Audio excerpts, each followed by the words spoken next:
তীব্র আন্দোলন হচ্ছে। কোথায় আন্দোলন হচ্ছে বুঝছেন? সচিবালয়ে আন্দোলন হচ্ছে।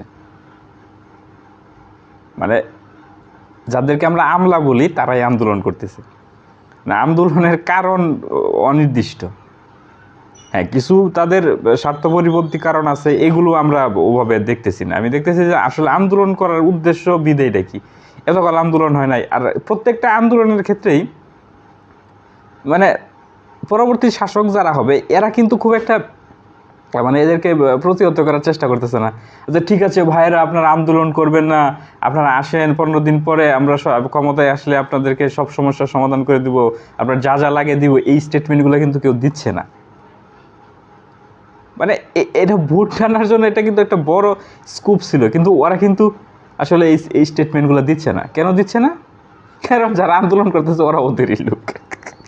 অপ্রিয় হইলেও সত্য মাইনা নেন, রিয়ালিটি মাইনা নেন, এরা ওদেরই লোক।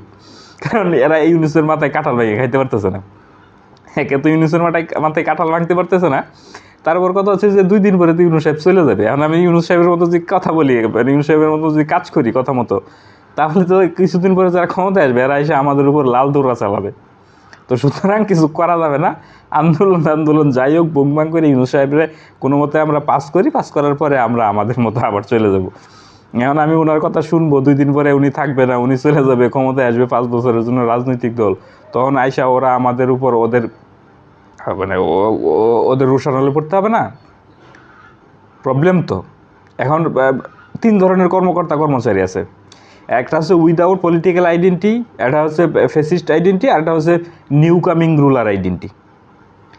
নিউ কামিং রুলার আইডেন্টি যারা, এরা পার্টির এগেনস্টে কিছু করবে না।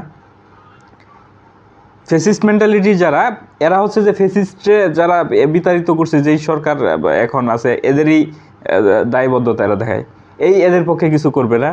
আর যারা neutral mentality and without political identity, এরা হচ্ছে কি না, কিছু করা যাবে না। এমন কিছু করলে এরা তো আছে 1-1.5 বছর পরে তো আইসা পরে রুলিং পার্টি যারা থাকবো ওরা তো আইসা করবো। রুলিং পার্টি আইসা ওদের করবো। রুলিং পার্টি অব্লিগেশন দেয়া যারা আপনার মনে করেন আছে বর্তমানে মানে ক্ষমতাচ্যুত দলের অনুসারী আছে, এরা রুলিং পার্টি অব্লিগেশন দেয়, এরা কিন্তু আবার বেঁচে যাবে। তো রুলিং পার্টির অব্লিগেশন দিয়ে এরা বেঁচে যাবে। আমি নিউট্রাল হয়ে ইউনুস সাহেবের জন্য কাজ করে 3 মাসের কাজ করে আমি সারা জীবনের জন্য আমার ক্যারিয়ারটা ঝুঁকির মুখে ফেলবো। লাগাম আন্দোলন, ডে ফাইট, ধ্বংস কর দেশ। এটা কোনো কথা?